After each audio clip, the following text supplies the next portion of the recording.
During my sister's wedding ceremony, my father-in-law suddenly said, "To be honest, both my wife and I wish this marriage never happened. We'd end it right now if we could." He looked at me and my sister with a sneer and added, "You're beneath us." My sister, who was in her wedding dress, started to cry. As her older brother, I stood up to defend her and her husband against our father-in-law's attempt to ruin the wedding. The crowd, which had been buzzing with whispers, went silent and then burst into applause. My name is Robert Smith. I'm 30 years old and single. I currently run a small family-owned lunch shop. When I was in college, my parents died in a car accident, so I decided to drop out and take over the family business. I moved back home to live with my sister Emily, who is 6 years younger than me, while I ran the lunch shop. I wanted to become a public servant in the future, but I needed to focus on supporting myself and my sister. Fortunately, my parents left detailed notebooks about the lunch business, including ingredient quantities, recipes, and cost calculations. My father's rough notes were neatly transcribed by my mother, who had beautiful handwriting. Our shop sign, "Smith's Packed Lunch," was handwritten by my mother, adding a personal touch. She always taught me, "Your writing reflects your heart, Robert. Let's make sure you write beautifully." Even though we live in a digital age, I've always cherished handwritten letters. Emily, influenced by me, also had beautiful handwriting. The small 5-square-meter shop and the handwritten recipes are precious assets left by my parents. With the help of loyal part-time workers, I learned how to make the packed lunches. I even earned a culinary license while working. Emily often helped me, which was a great relief. When I was 24 and Emily was 18, she said, "Robert, after I graduate, I'll help you with the shop." I replied, "No, you don't have to push yourself. I'll manage somehow. You should do what you want, Emily." Emily responded, "If I can choose, making packed lunches is what I want to do right now." After graduating from high school, Emily immediately started helping with the family business, for which I was truly grateful. With her help, I began developing original menus. I analyzed what was selling well, refined each packed lunch, reduced the number of items, and focused on a lineup of key products. "Robert, the fried chicken is selling like crazy recently. I modified Dad and Mom's recipe. It's a garlic and ginger sauce flavor that appeals to local tastes. Our spiced chicken curry is also doing pretty well. I hope it continues to do well." "Should we increase how much we make?" Emily suggested. As she had predicted, the fried chicken became a hit, spreading quickly by word of mouth. Some regular customers even started ordering the fried chicken curry, which wasn't on the menu, and it eventually became a staple. My father often said, "Our customers are helping our shop grow." Although busy times could be hectic, seeing the part-time workers and Emily working hard along with the happy faces of our customers naturally eased my fatigue after work. As the second-generation owner, I began to believe that Smith's Packed Lunch had the potential for growth and that there was much more we could achieve. "Welcome." Emily's cheerful voice echoed through the store. "Oh, that man is here again. He's a recent regular customer. He's been coming in with the determination to try every item on the menu. You're just one fried chicken box and a special fried chicken curry away from completing the menu." "Quite impressive," Emily said. "I like to save the best for last. Thank you for always making such delicious lunches," the customer replied. Having regular customers is a blessing. On rainy days, sales typically drop, but this customer would even come during storms. "Robert, I have something to tell you," Emily said. "When I was 16, I started helping with the family business right after high school. John's father told Emily, 'I'm looking for someone more suitable for John. I could introduce him to someone else. You might have had a tough life, but you are not suitable for my son. He's our precious eldest son. Please leave.'" Despite John's efforts to defend Emily, his father wouldn't listen. Emily came home feeling sad, embarrassed, and disappointed. "Not suitable, huh? I can't believe some parents still think like that in this day and age. I'm proud to be the daughter of a small packed lunch shop owner, but today I just feel shattered. The talk about status and everything made me cry. How can they judge you based on what little they hear?" Emily said, tears in her eyes. "John says he won't give up even if his father opposes. He wants to proceed with the wedding plans. We might end up eloping, you know. It sounds like a reverse Romeo and Juliet. It could be a tragic story." I told John not to push himself, but he said he couldn't imagine his life without me. He was serious enough to say he'd cut ties with his parents if that's what it took for us to be together. Whether that was the best decision for both of them was unclear. As her brother, I couldn't stand to see Emily cry. If anything bothers you, no matter how small, talk to me, I told her. Thanks, Robert. It must have been the first time Emily had ever been looked down upon, so it hurt her deeply. Tears welled up in her eyes again. John was very serious about marrying Emily. At home, Emily was writing wedding invitations by hand. She was steadily preparing for the wedding. It's their life after all, I thought, feeling like there was no room for me to intervene. Meanwhile, I was working on promoting the shop using a website and social media, even though I wasn't very familiar with computers and phones. Recently, I bought a food truck, had Emily write the chalkboard menus, and started attending local markets to spread the word about Smith's packed lunch. The wedding date was set. It was going to be a small ceremony with close family. Robert, I've managed to convince my parents. Please attend the wedding without worry. I trust you, John, but Emily still insists on working at the shop. That's included in our plans. Having her work will be helpful. Robert, you know the customers come to get their energy from me, and you will miss me, right? Emily was my only sister, my only family. As her brother, it was my duty to let her go, but I felt a bit lonely. Her promise to continue helping with the shop was my only solace. The wedding day arrived. Seeing Emily, who usually wore a cotton bandana, apron, and jeans, now with her hair beautifully done and wearing a wedding dress, I was amazed at how stunning she looked. Thinking about all the struggles we went through, I couldn't help but shed tears at her radiant appearance. Robert, why are you crying? It's too early for that. We're just getting started. Oh, it's just dust in my eye. Ouch. I should take some pictures. I took out my rarely used DSLR camera and captured Emily from various angles. I must have clicked the shutter about 50 times. These photos would be precious memories of our time together. Robert, you're such a kind person. Thank you for everything. Please continue to support me. In truth, those words of gratitude were likely meant for our late parents. Ever since I dropped out of college, I've been a stand-in parent for Emily. I hoped I managed that role well enough. Overwhelmed by Emily's thanks, I turned away and cried. The ceremony proceeded as planned.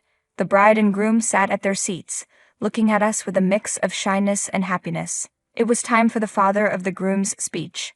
Although John's father had initially opposed the marriage, John assured me he had convinced his father. Good day, everyone.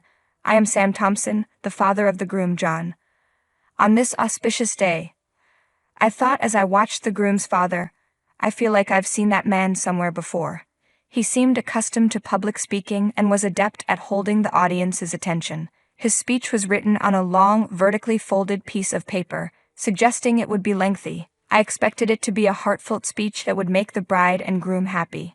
As I was saying, I run a food manufacturing company and plan to pass it on to my eldest son, John. He spoke about his company, how he had raised John with care, and his desire for John to inherit the business. This meant Emily's future would be secure. However, as the speech continued, it took a strange turn. I heard the bride's parents passed away early, and she's had a tough life as the daughter of a small packed lunch shop owner. In contrast, John graduated from graduate school and is set to become an elite. This is the very definition of disparity. Is this kind of misfortune acceptable? Frankly, both my wife and I wish this marriage never happened. We want it annulled immediately. The room began to buzz. The groom's father placed the letter on the bride and groom's table, as if to say, "Take this." A wedding speech that proposed breaking off the marriage. This wedding was orchestrated to humiliate us siblings. Emily was in tears, and John got furious at his father's selfishness, and stood up abruptly. I also stood up, seeing this, and signaled John to calm down. I took the father's letter and stepped up to the microphone. "What are you doing, young man? Why did you take my letter?" John's father said. "I'm next in line for the speech, so I took the liberty of coming up," I replied with a smile. The MC hurriedly introduced me. "I am Robert Smith, the bride Emily's brother." "Robert Smith? Who is this youngster?" John's father muttered, trying to recall. He looked at me, searching through his memory. "The groom's parents may oppose this marriage, but I support it. Though I may be just the son of a small packed lunch shop owner, my sister and I have shared many hardships together. We take great pride in the work we inherited from our late parents, and we always will." The room grew even more restless. I continued, "They say handwriting reflects the heart. Looking at this letter written by the groom's father, I see nothing but a regrettable and rude individual. Placing such a poorly written letter on the bride and groom's table is an insult to their special day." "What are you saying, you impertinent fool?" I said. "It's a mismatch," John's father shouted. "Do you know who I am?" "Mr. Thompson," I retorted firmly. "Ah, you're Robert Smith, the owner of Smith's Packed Lunch." Recognition dawned on his face. I usually wore an apron with a headscarf, but he finally matched the name with the person. "Regardless of what you say, even if this marriage seems like a modern-day Romeo and Juliet, I will support and watch over John and Emily as a brother and brother-in-law. Thank you for listening." The previously buzzing room fell silent and then erupted in applause. After the ceremony, John's father hurried over to me. "I didn't realize you were the owner of Smith's Packed Lunch. I sincerely apologize for my rudeness. I'm just the son of a packed lunch shop owner. I understand your point clearly."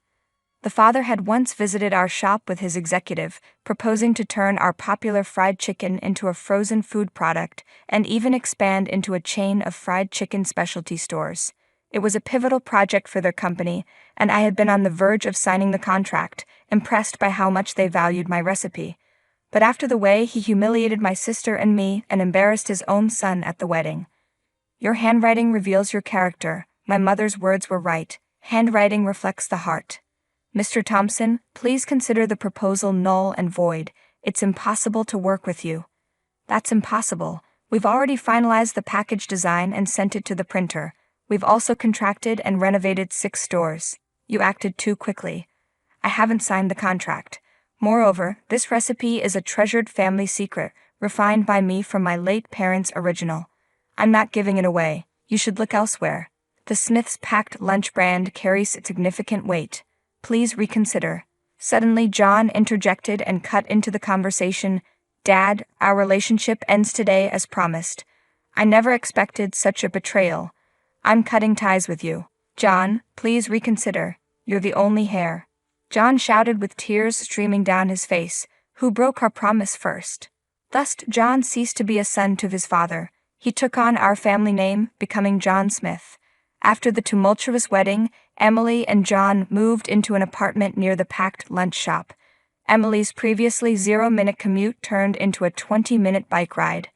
Despite this, she continued to greet customers with her usual cheerful welcome and worked hard in both customer service and food preparation. Handwritten pop signs are now Emily's specialty.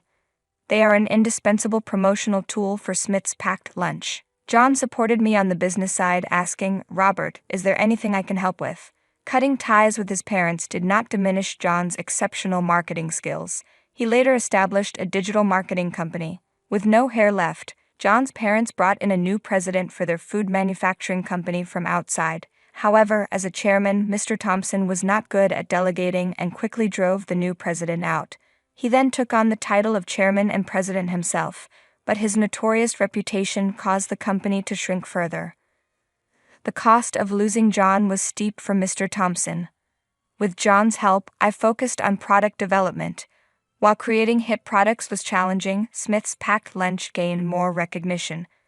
The chicken curry John suggested was initially sold in local convenience stores and supermarkets, but now it can be reached nationwide through online sales. It was even featured in department store catalogs for holiday gifts. It felt like a small stone causing ripples in a pond, expanding slowly but surely. What our late parents built was now blossoming. One day, a woman came for an interview. She was a year older than me. I looked over the resume, and the handwriting on the resume was excellent. The handwriting was beautiful, reminiscent of my mother's. She expressed her love for our packed lunch and store interior. Her sincerity was evident. Emily vouched for her meticulous customer service and work ethic. Handwriting reflects the heart, I thought, captivated by her elegant handwriting. I proposed to this passionate woman. Now we have 2 children, making us a family of 4. Today, we're taking the food truck with our family and my sister's family to a gourmet food festival. The event is at a large park in New York.